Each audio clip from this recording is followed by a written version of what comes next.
আচ্ছা, হিরে কি সত্যিই গাছে ফলে? শোনা যাক হিরে গাছে ফলে কি না। রানীগঞ্জ স্টেশনে নেমে আরও 17 মাইল দূরে বিশ্বমামার মামার বাড়ি। জিপ গাড়ি ছাড়া যাওয়ার কোনো উপায় নেই। একটা জিপ গাড়ি আমাদের জন্য অপেক্ষা করছিল। সকালে স্টেশনের বাইরে ছিল 4-5খানা জিপ গাড়ি। সেখান থেকে একজন ড্রাইভার এগিয়ে এসে বিশ্বমামার সামনে দাঁড়িয়ে নমস্কার করে বলল, আসুন স্যার। ড্রাইভারটিকে বিশ্বমামা আগে দেখেননি, সেও বিশ্বমামাকে কখনো দেখেনি। তবু সে এত লোকের ভিড়ে বিশ্বমামাকে চিনল কি করে? ড্রাইভারকে জিজ্ঞেস করতেই সে বলল, এ তো স্যার খুব সোজা। বৌদি বলে দিয়েছেন, দেখবে একজন লম্বা মতন লোক, গায়ের রং খুব ফর্সা আর নাকটা গন্ডারের শিঙের মতো, আর সঙ্গে থাকবে 2টি বাচ্চা ছেলে। বিলুদা বললে, গন্ডারের মতো নাক? ভাগ্যে শুনি বলেননি হাতির সুঁড়ের মতো। বিশ্বমামা নিজের লম্বা চোখ ও নাকে একবার হাত বুলিয়ে বললেন, গন্ডারের শিঙের মতো নাক তো কিছু খারাপ নয়। আর তোদের যে বাচ্চা ছেলে বললেন? বিলুদা বললে, একটু ভুল করে বলে ফেলেছে, আমি বাচ্চা নই, নীলু বাচ্চা। ড্রাইভারটির নাম বাস্তা সোরেন। সে সাঁওতাল হলেও বাংলা বলে জলের মতন। ইংরেজিও খানিকটা জানা। বছর 45 বছরের হবে। বেশ হাসি খুশি মানুষটি। রানীগঞ্জ ছাড়িয়ে জিপটি যেতে লাগলো একটা সরু রাস্তা দিয়ে। সরু তো বটেই, তাছাড়া রাস্তার অবস্থাও ভালো নয়। এবড়ো খেবড়ো, মাঝে মাঝে বড় বড় খানাখন্দ। এখনও এখানে সেখানে জল জমে আছে। আমরা চলেছি লাফাতে লাফাতে, তবু একটুও কষ্ট হচ্ছে না। বেড়াতে বেরোনোটা আনন্দেরই ব্যাপার। একটু পরে রাস্তাটা ঢুকে গেল একটা জঙ্গলের মধ্যে। কত রকম গাছ! আমি কিংবা বিলুদা অত শত গাছ চিনি না। বিশ্বমামা আমাদের গাছ চেনাতে লাগলেন। শাল, মহুয়া, জারুল, পলাশ, কৃষ্ণচূড়া, রাধাচূড়া, আরও কত কি। অনেক গাছে ফুল ফুটে আছে। আমরা অনেক গল্পে এইসব গাছের নাম পড়ি, কিন্তু জামরুলের সঙ্গে শিমুলের কি তফাৎ তা জানি না। বিশ্বমামা বললেন, জানিস তো, এর মধ্যে অনেক গাছই আমাদের দেশের নয়, বিদেশ থেকে আনা হয়েছে। এই দেখ না, এই যে কৃষ্ণচূড়া, কি সুন্দর নাম। এই গাছ আনা হয়েছে ম্যাডগাস্কার থেকে। এখান থেকে আমাদের দেশের সব জায়গায়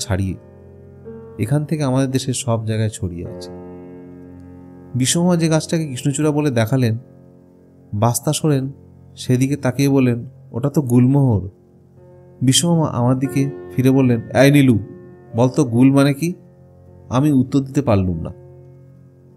বিশ্বমামা বললেন, তোরা কথায় কথায় এত গুল মারিস, আর গুল শব্দের অর্থটাই জানিস না? বিলু, তুই জানিস? বিলু দেওয়ার অবস্থাও আমার মতোই। বিশ্বমামা বললেন, গুল মানে ফুল। বাস্তা বললেন, গুলমোহর সেটা ঠিক নয়। আমরা যে গুলকে বলি কৃষ্ণচূড়া, হিন্দিতে তাকেই বলে গুলমোহর। মোহর নয়, মোর। মোর মানে ময়ূর। ময়ূরের পাখার মতো ফুল। রংটা না মিললেও ফুলটা দেখতে অনেকটা ময়ূরের পালকের শেষ দিকটার মতো। কৃষ্ণের মাথায় একটা ময়ূরের পালক থাকে, তাই বাংলায় বলি কৃষ্ণচূড়া, আর হিন্দিতে গুলমোহর। মুখ ফিরে তিনি জিজ্ঞেস করলেন, আচ্ছা বাস্তা, তোমরা পলাশকে কি বলে? বাস্তা একটু চিন্তা করে বললে, আমি তো পলাশই বলি, ইংরেজিতে বলে ফ্লেম অব দ্য ফরেস্ট। বিশ্বমা বললেন, ঠিক বলেছ তো। যখন একসঙ্গে অনেক পলাশ ফুল ফোটে, তখন সমস্ত জঙ্গল যেন জ্বলতে থাকে। বাংলায় কিন্তু পলাশের আর একটা নাম আছে, নীলু আর বিলু। যদি এই নামটা বলতে পারিস, ফিরে গিয়ে তোদের একদিন চাইনিজ রেস্তোরাঁয় খাওয়াবো। আমাদের চুপ করে থাকতে দেখে বাস্তা জিজ্ঞেস করলো, কি নাম? বাংলায় অন্য কি নাম আছে? বিশ্বমা বললেন, কিংসুক, সংস্কৃত কথা। কোথায় পলাশ আর কোথায় কিংসুক। এই কিংসুক নামটা খুব মজা, চেনা জানা কোনো ফুলের এরকম নাম নেই। গাড়িটা একটা গর্তে পড়ে প্রচণ্ড জোরে লাফিয়ে উঠল। সামনে সিটে ঠুকে গেল বিলুদার কপাল। বাস্তা বলল, আর বেশি দেরি নেই, ওই তো কারখানার চিমনি দেখা যাচ্ছে। হাত দিয়ে কপাল ঘষতে ঘষতে বিলুদা জিজ্ঞেস করলো, কিংসুক নামটা কেমন মজার। বিশ্বমা বললেন, এটা নামই নয়, এটা একটা প্রশ্ন। কিম সুখ, কিছু বুঝলি? বিলুদা বললে, কি করে বুঝবো? আমি কি সংস্কৃত পড়েছি নাকি? বিশ্বমা বললেন, সংস্কৃত পড়ার দরকার নেই, মাঝে মাঝে বাংলা অভিধান দেখলেই এসব জানা যায়। সুখ মানে জানিস তো? আমি বলে উঠলাম, আমি জানি, একরকম পাখি। বিশ্বমামা বললেন, কি পাখি? আমি বললাম, গল্পের বইতে সুখ আর শাড়ি এই দুটি পাখির নাম পড়েছি। বিশ্বমামা বললেন, গল্পের বইয়ের কথা ছাড়, আমরা যাকে টিয়া পাখি বলি, আগেকার দিনে তাকেই বলা হতো সুখ পাখি। এখন পলাশ ফুলের ডগার দিকটা লক্ষ্য করে দেখবি অনেকটা টিয়া পাখির ঠোঁটের মতন। তাই একসময় কোনো এক কবি মনে মনে প্রশ্ন করেছিলেন, কিম সুখ, সত্যিই কি সুখ বা টিয়া পাখির মতোই? সেই থেকেই কিংসুক নামটা হয়ে গেছে। ভাস্তা জিজ্ঞেস করলো, স্যার আপনি বুঝি বোটানি পড়েছেন? বিশ্বমামা বললেন, কখনো না, আমি ডিকশনারি পড়ি। একটু পরেই আমরা পৌঁছে গেলাম বিশ্বমামার মামার বাড়ি। আমার মায়েরও মামার বাড়ি, সুতরাং আমাদের দাদুর বাড়ি। কিন্তু এই দাদুকে আমরা কখনো দেখিনি। দাদুর নাম জগদীশ। বিশ্বমামা তাকে ডাকেন যোগু মামা বলে। বেশ লম্বা চওড়া মানুষ, বুড়ো বলে মনে হয় না। তিনি এখানে একটা ছোটোখাটো কারখানা তৈরি করেছেন, এখানেই থাকেন, শহরে বিশেষ যান না। তার স্ত্রীকে বিশ্বমামা বলেন নতুন মামি, সুতরাং আমাদের কাছে তিনি হয়ে গেলেন নতুন দিদিমা। কি যত্নই যে করতে লাগলেন তিনি, সবসময় আমাদের নতুন নতুন কি খাওয়াবেন সেই চিন্তা। বিশ্বমামা উৎসাহের সঙ্গে বললেন, নতুন মামি আরও খাওয়াও, তোমাদের এখানে খেতেই তো এসেছি। কারখানাটা একটু দূরে, জঙ্গলের ধার ঘেঁষে যোগু দাদুর বাংলো, অনেকগুলো ঘর, সেখানে সামনে বাগান, পেছনে একটা পুকুর, হাঁস মুরগি গরু আছে নিজস্ব। বাস্তা সোরেনকে আমরা প্রথমে ড্রাইভার হয়েছিলাম, পরে বুঝলাম সে এখানকার প্রায় ম্যানেজারের মতো, যোগু দাদুর ডান হাত বলা যায়। এই বাস্তাদা জিপ গাড়ি নিয়ে সকাল বিকেল আমাদের অনেক জায়গায় ঘুরিয়ে আনে। বাস্তাদার বাড়িও কাছেই। বাস্তাদার একটি 7-8 বছরের ছেলে আছে, তার নাম জম্বো। তার সঙ্গে আমাদের খুব ভাব জমে গেল। এই জম্বোই এই গল্পের নায়ক। জাম্বো খুব কম কথা বলে, খেলতে ভালোবাসে। প্রত্যেকদিন সকালে ওর সঙ্গে আমরা ফুটবল খেলি, একটা রাবারের বল নিয়ে। সেই বলটা নিয়েই আবার ক্রিকেট খেলা হয়, অন্য বল নেই। জাম্বো আবার নিজে ছবি আঁকে। ওদের বাড়ির সামনে একটা সিমেন্ট বাঁধানো চাতাল আছে, সেই চাতালের ওপর খড়ি দিয়ে আঁকে বড় বড় ছবি। ওর আঁকার হাত আছে, শেখালে ও একদিন ভালো শিল্পী হতে পারবে। জাম্বো সাধারণ ছবি আঁকে না, ঘোড়া এঁকে দুটো ডানা জুড়ে দিয়ে বলে পক্ষীরাজ, মানুষ এঁকে তার মস্ত বড় কুলার মতো কান জুড়ে দিয়ে বলে অন্য গ্রহের মানুষ। জাম্বোর যখন ছবি আঁকার ইচ্ছা হয় তখন সে খেলতেও যায় না। আমাদের সঙ্গে জাম্বো মাঝে মাঝে বেড়াতে যায়, আবার এক এক সময় যায় না, তখন ছবি আঁকে। একদিন আমরা একটা পাহাড় থেকে বেরিয়ে এসে বাস্তাদের বাড়িতে বারান্দার চেয়ারে পেতে বসেছি চা খাওয়ার জন্য। জাম্বো ছবি আঁকছে চাতালে। বারান্দায় ডান দিকে একটা মস্ত বড় উনুন জ্বলছে দাউ দাউ করে, ওটা সবসময় জ্বলে, নিভতে কোনোদিন দেখিনি। ওই উনুনে চায়ের জল চড়ানো হয়েছে। বিলুদা বলল, বাস্তাদা তোমাদের এখানে কয়লা খুব সস্তা, তাই তোমরা সবসময় উনুন জ্বালিয়ে রাখো, দেশলাই কাঠির খরচা বাঁচাও। বাস্তাদা হেসে বলল, সস্তা মানে কি? আমাদের সব কয়লা তো বিনা পয়সায় বলতে গেলে। বিশ্বমামা জিজ্ঞেস করলেন, বিনা পয়সা কেন? কাছাকাছি অনেক কয়লার খনি আছে, কেউ বুঝি তোমাদের বিনা পয়সায় কয়লা দেয়? বাস্তাদা বলল, অন্য কেউ দেবে কেন, আমাদের নিজেরই তো কয়লার খনি আছে। বিশ্বমামা বললেন, গজু মামার কয়লার খনি আছে? শুননি তো, কোথায় সেটা? বাস্তাদা বলল, সে মজার ব্যাপার শোনেননি? আপনার গজু মামা গত বছর ওর বাংলার পেছনে একটা পুকুর খোঁড়াচ্ছিলেন। ওখানে তো শক্ত পাথরের মাটি, পুকুর খোঁড়া সহজ নয়। 4 ফুট খুঁড়তে না খুঁড়তেই ঢং ঢং করতে লাগলো। কোদাল গাঁইতি চালিয়ে মজুরেরা ক্লান্ত হয়ে গেল। তারপর দেখা গেল তলা থেকে মাটির বদলে বেরোচ্ছে কয়লা, বেশ ভালো জাতের কয়লা, সরাসরি উনুনে এনে জ্বালানো যায়। পুকুরের বদলে আমরা পেয়ে গেলাম একটা কয়লার খনি। বিশ্বমামা বললেন, সত্যিই তো মজার ব্যাপার, কিন্তু এখন কয়লার খনি সব গভর্নমেন্ট নিয়ে নেয় না? বাস্তাদা বললে, সরকারের লোকেদের জানানো রয়েছে। বাস্তাদা বললে, সরকারের লোকেদের জানানো হয়েছে আপনার গজু মামা কখনো বেআইনি কাজ করবেন না। সরকারি লোক এসে পরীক্ষা করে দেখে গেছে, বলেছে কয়লা পাওয়া গেছে বটে, কিন্তু জায়গাটা বেশি বড় নয়, ওই পুকুরের মাঝেই। ওইটুকু জায়গাতে কি আর কয়লা জমা আছে? এইটুকু কয়লার খনি সরকার নিতে চায় না, আমরাই ব্যবহার করতে পারি। ওই কয়লাতে আমাদের আরও 3-4 বছর চলে যাবে। বিলুদা বলল, তাই দেখছি এই পুকুরটা কীরকম কালো কালো নোংরা জল। বাস্তাদা বলল, একটুখানি মোটে জল আছে, পাম্প করে তোলা যায়। তারপর আমরা দরকার মতন কয়লা কেটে নিই।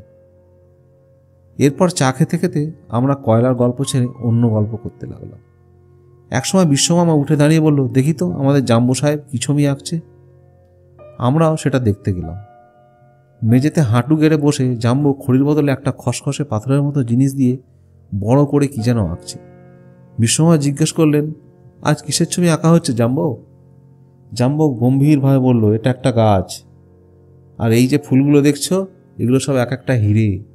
আমি বললাম, সোনার গাছে হীরের ফুল?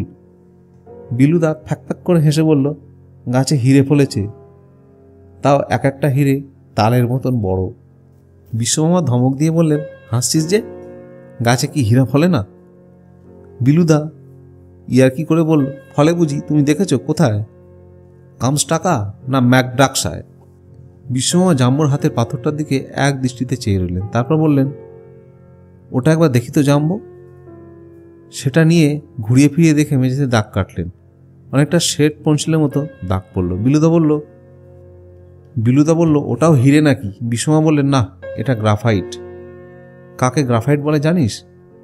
তারপরে লাফিয়ে উঠে বললেন, এক্ষুনি গজুমামার সঙ্গে কথা বলা দরকার। দৌড়ে ও বাংলোতে গিয়ে বিশ্বমামা বললেন, গজুমামা, তোমাকে একটা অনুরোধ করব, কালকে অনেকগুলো মজুর লাগিয়ে তোমার পুকুরের সব কয়লা কাটিয়ে ফেলতে পারবে? কয়লা ওপরে জমা করে রাখলেও তো নষ্ট হয় না। গজু দাদু বললেন, কেন, সব কয়লা একসঙ্গে কাটতে হবে কেন? বিশ্বমামা বললেন, আমার বিশেষ অনুরোধ, আমি একটা বৈজ্ঞানিক পরীক্ষা করব। গজুমামা আপত্তি করলেন না। বিশ্বমামার নাম করা বৈজ্ঞানিক, তিনি নিতান্ত বাজে কথা বলবেন না। যখন সব কয়লা তুলে ফেলতে বলেছেন, নিশ্চয়ই কোনো বিশেষ উদ্দেশ্য আছে। কিন্তু মুশকিল হলো, বিশ্বমামা কিছুতেই তার আসল উদ্দেশ্যটা খুলে বললেন না। আমাদের কাছে বারবার বলতে লাগলেন, গাছে হিরে ফলে না, সোনার গাছে হীরের ফুল। বিলুদা বলল, সব কয়লা শেষ হলে তারপর বুঝি হীরের খনি বেরোবে? বাস্তাদা বলল, এদিকে এত খনি আছে, রানীগঞ্জ, ঝরিয়া, আসানসোল, কোনো খনিতে কখনো হীরে বেরিয়েছে বলে শুনিনি। পরদিন 50 জন মজুর কাজে লেগে গেল। বিশ্বমামা নিজে তদারকি করতে লাগলেন কাজে। সবসময় ওদের মধ্যে রইলেন লেগে। নিজে হাত লাগান মাঝে মাঝে। ওর জামাকাপড় সব কয়লার গুঁড়ো লেগে একবারে ভূত হয়ে গেল। 4 দিন পর দেখা গেল কয়লার স্তর খুব গভীর নয়, নিচে পাওয়া যাচ্ছে নরম মাটি। সব কয়লা তুলে ফেলার পর সেই নরম মাটি খুঁড়ে পরিষ্কার জল বেরোতে লাগলো। এবার সেটা সত্যিকারের একটা পুকুর হয়ে গেল। আমি আর বিলুদা বিশ্বমামাকে চেপে ধরলুম। কোথায় গেল তোমার সোনার গাছ আর হীরের ফুল? বিশ্বমা মুচকি হেসে বললেন, আমার গজুমামা একটা পুকুর কাটতে গিয়ে কয়লা দেখে থেমে গিয়েছিল। আমি কয়লাটা সব তুলিয়ে পুকুর করে দিলুম। কয়লাও পাওয়া গেল, পুকুরও পাওয়া গেল, ব্যাস। গজুদাদু বললেন, আমি তাতেই খুশি। বেশ করেছিস বিশ্ব, একটা পুকুরের বড় দরকার ছিল, তাতে মাছ চাষ করব। পরের বার এলে তোদের পুকুরের মাছ খাও। বিশ্বমামা বললেন, দাঁড়াও গজুমামা, এই বিলু আর নীলু গবের দুটোকে একটা জিনিস দেখাই। গাছে হিরে ফলে না, তবে এটা কি? ফস করে পকেট থেকে তিনি একটা পাথরের টুকরো বার করলেন। তার একটা দিক চকচক করছে, আলোতে ঝিলিক দিয়ে উঠল। গজুদাদু অবাক হয়ে বললেন, এটা দেখছি সত্যি হিরে, কোথায় পেলি? বিশ্বমা বললেন, তোমার পুকুরে। আমি সতর্ক দৃষ্টি রেখেছিলাম, প্রত্যেকটা কয়লার টুকরো যাচাই করে দেখেছি, এই একটাই পাওয়া গেছে। একটা অন্তত না পেলে ভাগ্নে দুটোর কাছে আমার পেস্টিজ পাংচার হয়ে যেত। আমাদের দিকে ফিরে বললেন, এবার বুঝলি তো, গাছ লক্ষ লক্ষ বছর মাটির তলায় চাপা পড়ে গেলে কয়লা হয়ে যায়, তা জানিস তো? সেই কয়লা থেকে গ্রাফাইট, তার থেকে হিরে। তাহলে গাছ থেকেই হীরের জন্ম নয়?